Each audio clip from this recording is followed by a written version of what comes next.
د لوړو زده کړو سرپرست وزیر د ملکي هوایي چلند انسټیټیوټ څخه د 250 تنه محصلینو په فراغت غونډه کې ګډون او وینا وکړه. یا د فراغت غونډه چې د کابل نړیوال هوایي ډګر داخلي ترمینل په تالار کې جوړه شوې وه، د لوړو زده کړو سرپرست وزیر شیخ الحدیث مولوي ندا محمد ندیم صاحب د خپلو خبرو پر مهال فارغو محصلینو ته مبارکي وویله او په کاري چوکاټ کې خپلو راتلونکو مسؤلیتونو ته متوجه کړل. د لوړو زده کړو سرپرست وزیر د هوایي چلند انسټیټیوټ فارغانو ته په خطاب کې وویل چې افغانستان اسلامي امارت د هیواد ظاهري او معنوي ابادۍ ته ژمن دی او موږ او تاسو یې عملاً شاهدان یو. اوس دغه وخت را رسېدلی دی چې موږ د رب جل جلاله شکر ادا کړو. د شکر ادا کېدل هغه هم دا دی چې د دغه ملک دپاره چې زموږ استازي په واک کې الله پاک راکړي دي، هم په معنوي لحاظ او هم په ظاهري لحاظ باندې د آبادولو کوشش وکړو. معنوي لحاظ دوه طرفه لري، یو علمي اړخ دی چې زموږ مدرسه او پوهنتون او مکتب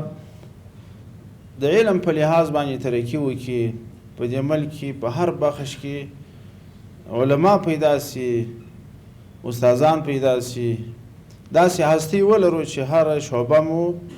یو اهلي کار ته ضرورت پیدا کړي، موږ وتوانېږو چې هغه ورته وړاندې کړو.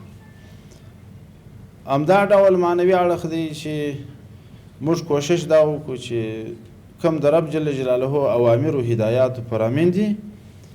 چې اوس یې د نفاذ قدرت هم لرو، هغه په دې ملک کې نافذ کړو. سرپرست وزیر د غرض فارغانو ته ډاډ ورکړ چې د لوړو زده کړو وزارت یې هم په داخل او هم په بهر کې د بورسونو لارې د لا نورو زده کړو ترلاسه کولو په موخه په خدمت کې دی او هڅه به وکړي چې زمینه ورته برابره کړي. دا ځوانان دي په دغه تحصیل باندې چې اوس یې حاصل کړی دي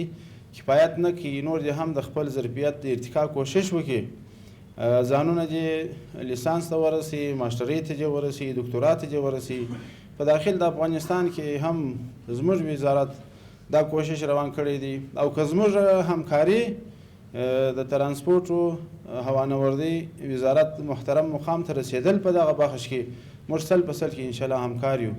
که د محصلانو د بورسونو په حواله وي، که د په داخل د افغانستان کې څه خدمت وي، زموږ د دې به انشاءالله همکاري و